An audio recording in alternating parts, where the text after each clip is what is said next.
Dengan berat hati akan tenaga yang sudah terforsir, Ari pun mengiyakan ajakan Hanim untuk lanjut berjalan menuju pos 3. Tapi baru saja berdiri untuk melangkahkan kaki meninggalkan bangunan tersebut, tiba-tiba terdengar suara dari arah bangunan itu. "Nyapu kowe nek kene? Ndang aleh."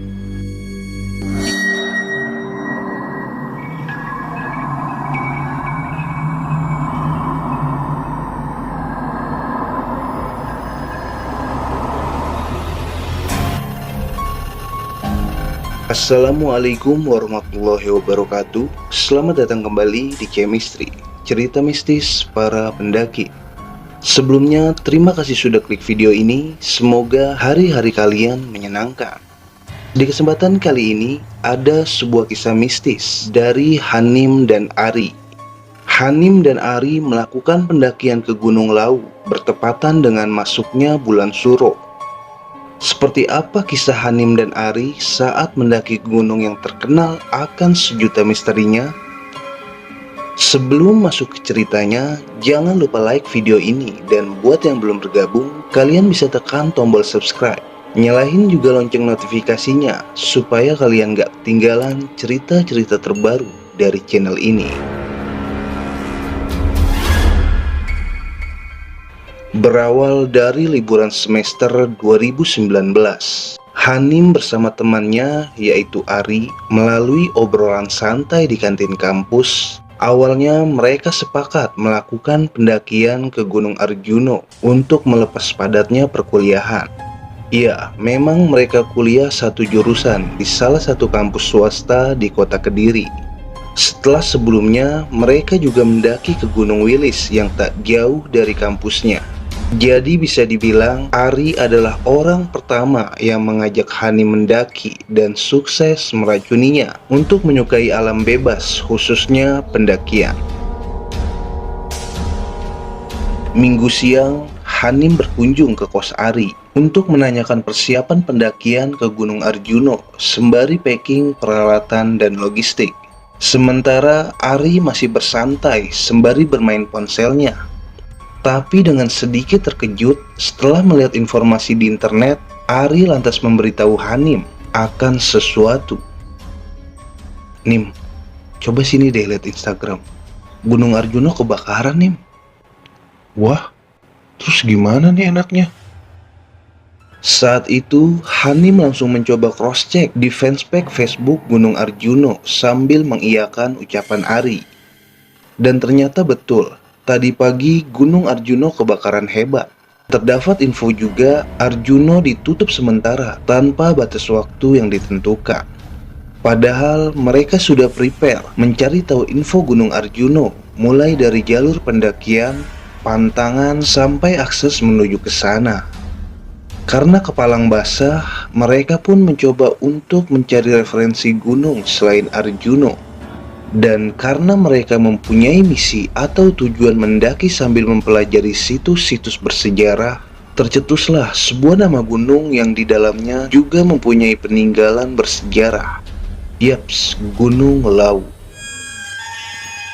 Hari pertama, tanggal 2 September 2019, tepat hari kedua di bulan Suro. Mereka berangkat dari Kediri menuju Magetan sekitar pukul 8 pagi. Mereka memang sengaja mendaki pada hari kedua di bulan Suro, karena biasanya kalau mendaki ke Lawu pada malam Suro atau satu Suro pasti akan ramai oleh para pelaku spiritual yang ingin merasakan bermalam di Lawu dengan tujuan tertentu. Singkatnya, mereka tiba di terminal Magetan sekitar pukul 12 siang. Hanim dan Ari langsung beristirahat makan dan sholat. Dan setelahnya mereka mengobrol dengan 3 orang bapak-bapak untuk mencari informasi transportasi dari terminal ke base camp. Sampai akhirnya ada satu dari orang tersebut menawari mereka kendaraan yang pada waktu itu sejalan dengan penumpang lain. Setelah menghabiskan 2 batang rokok, Hanim dan Ari berpamitan dengan bapak itu. Dan saat itu, bapak itu pun sedikit berpesan.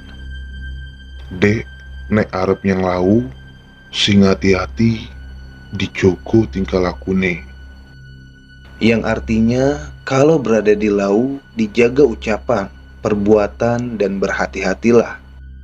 Selanjutnya, dalam perjalanan, ada penumpang seorang ibu parubaya dengan memakai pakaian jarik dan kebaya yang membopong pisang setandan dengan selendang, juga bertanya ke Hanim dan Ari. "Le, dari mana? Mau ke Lahu ya?" "Dari Kediri, Bu." "Iya, mau ke Lahu." Sebelum turun di pasar Magetan, ibu itu juga berpesan sama persis dengan bapak di terminal tadi, dengan nada lirih. Singkat cerita, mereka tiba di base camp Cemoro Kandang tepat pukul 1:30 siang. Mereka diberi saran oleh supir L300 tadi untuk naik melalui Cemoro Kandang saja. Wah, alhamdulillah seneng banget gue, Ri. Ini pendakian kedua gua. Di pos Cemoro Kandang, mereka beristirahat kurang lebih 10 menit untuk mengurusi Maksi, sedangkan Ari asik mengamati peta jalur yang berada di sudut pojok kanan depan base camp. Tak lupa juga mereka bertanya kepada penjaga pos di sana, "Mas, rame gak yang naik hari ini?" Oh, kalau hari ini baru 2 orang yang naik, dan kebanyakan pada turun lintas jalur. Kan kemarin habis ada acara operasi PAM 1 Suro. Dan saat itu, lagi-lagi penjaga pos itu pun berpesan sama persis dengan bapak dan ibu yang ditemui mereka sebelumnya. Setelah mengurusi Maksi, berdoa, mereka pun memulai pendakian sekitar pukul 2 siang. Sambil berjalan, Hanim sedikit bertanya kepada Ari. Ri, kamu ingat gak nasihat penjaga pos tadi? Mirip banget ya sama yang dipesankan bapak-bapak dan ibu yang tadi. Ah, mungkin kebetulan aja kali ini. Kan kita baru pertama kali juga ke Gunung Lawu. Pas banget juga lagi di bulan Suro. Iya sih. Mereka terus berjalan dengan langkah kecil sambil diselingi tawa. Dan sesekali Ari mendokumentasikan perjalanan dengan ditemani trek yang masih landai dan berliku. Meninggalkan pos perizinan, sekitar 20 menit berjalan, mereka bertemu dengan rombongan pendaki yang beranggotakan kisaran 11 orang. Mereka pun menyapa dari mana, naik via mana, dan puncak atau jalur sepi atau ramai. Rombongan itu berasal dari Surabaya yang naik kemarin. Mereka lintas jalur dari Cemoro Sewu turun Cemoro Kandang. Sementara jalur terbilang sepi yang kebanyakan sudah pada turun, jawab mereka. Selepas bercengkrama dengan pendaki tadi, Hanim dan Ari pun melanjutkan perjalanan menuju pos 1, pos Taman Sari Bawah, dan pos 2, Taman Sari Atas. Mereka tiba di pos 2 sekitar pukul 4:30 sore. Di sana mereka menyempatkan waktu untuk sebat sambil memakan cemilan yang Ari bawa. Dan tiba-tiba dari arah belakang mereka dihampiri oleh 3 burung jalak gading yang seakan-akan ingin bercengkrama.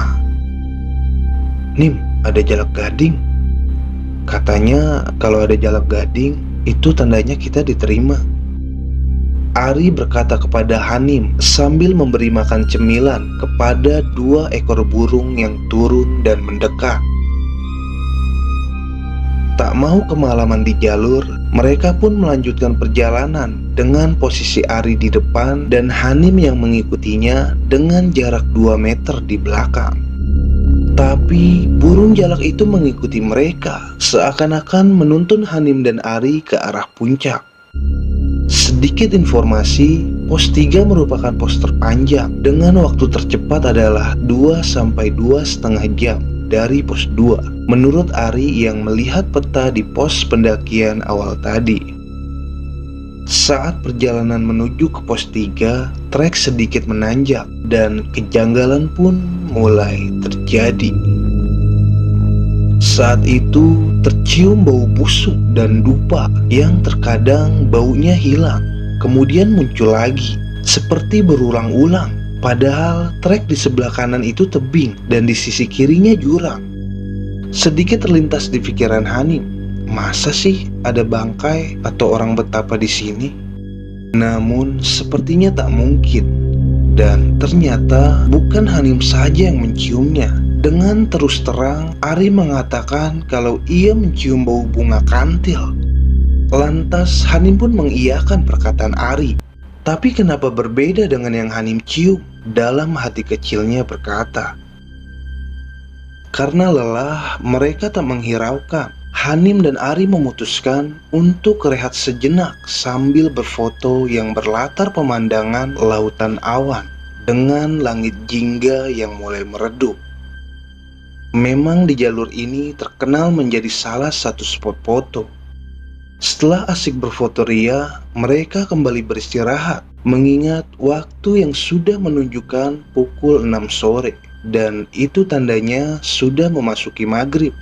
Mereka percaya jika dalam perjalanan di waktu maghrib, hendaknya berhenti dan melaksanakan sholat, agar terhindar dari mara bahaya. Akan tetapi, melihat medan yang sempit, hanya kurang lebih 1 meter lebarnya, sangat tidak memungkinkan untuk melakukan sholat. Lantas mereka memilih untuk beristirahat saja. Saat itu, Ari berinisiatif untuk mengupload hasil fotonya ke media sosial. Wah, ternyata ada sinyal nih. Jarang-jarang kan di gunung ada sinyal. Coba upload di WA juga, Ri. Oh iya, kita kan masih ada sedikit tugas di kampus, Ri. Coba kamu video call Erina. Erina ini adalah salah satu ketua organisasi di kampus. Karena Hanim dan Ari masih mempunyai tanggung jawab sebagai panitia, mereka pun mencoba menelpon Erina untuk meminta izin selama 2-3 hari. Assalamualaikum Mbak Er, kami mau izin untuk off 3 hari ya.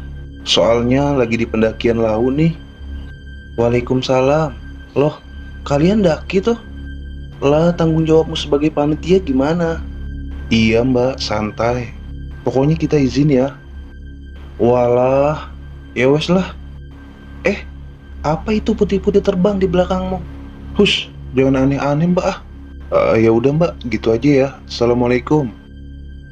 Belum ada balasan salam dari Erina, Ari pun langsung menutup video call-nya karena mereka agak sedikit takut akan candaan dari Erina. Akhirnya mereka pun melanjutkan perjalanan sambil sedikit terbawa suasana mengingat ucapan Erina barusan. Tapi beberapa langkah berjalan, Keril Hanim terasa seperti ada yang memukul dari arah sisi jurang. Pukulan itu seperti menggunakan ranting. Namun semakin lama, semakin dirasa pukulan itu terasa mengenai tangannya. Sontak dengan refleksnya, Hanim segera menengok ke arah itu. Dan ternyata benar, ada sebuah ranting seperti bekas terbakar. Tapi anehnya, sepanjang jalur itu tidak ada pohon bekas kebakaran. Pikiran cemas pun mulai menghantui Hanim. Namun ia berusaha untuk tak menghiraukannya. Hanim dan Ari terus berjalan dengan suasana yang semakin mencekam. Dan selang beberapa langkah kemudian, tiba-tiba entah kenapa setelah kejadian itu, Keril Hanim terasa seperti berat di bagian atasnya. Seperti ada yang menekan dari arah atas. Hanim mencoba melawan perasaan itu. Ia tak mau berpikir yang tidak-tidak. Sambil menahan beban yang seperti semakin berat, ia terus berjalan. Sampai akhirnya setelah 1 jam lebih berjalan, tibalah mereka di pos bayangan. Di sana terdapat 2 bangunan. Bangunan itu yang satu tertutup dan yang satunya terbuka. Saat itu Hanim melihat jam di tangannya. Waktu sudah menunjukkan pukul 7:30 malam. Kala itu terasa sangat sunyi. Hanya terdengar suara lonceng kecil yang Hanim gantung di belakang kerilnya. Mereka pun memutuskan untuk istirahat sejenak. Saat itu, Hanim kembali merasakan ada sesuatu yang tak beres di area itu. "Nim, apa kita buka tenda di sini aja ya?" Enggak, jangan di sini, Ri. Perasaan gue nggak enak. Nanti aja di pos 3. "Tapi gue ngerasa capek banget, Nim." Ya sama, tapi jangan di sini deh. Di saat yang bersamaan pula, Hanim sempat mencium bau melati yang bercampur bau gosong. Sambil sedikit berdebat dengan Ari, Hanim merasakan bahwa di pos yang terbuka itu terdapat tenda. Sementara di pos yang tertutup, ia melihat jelas ada sesosok yang menggantung di atas bangunan tersebut.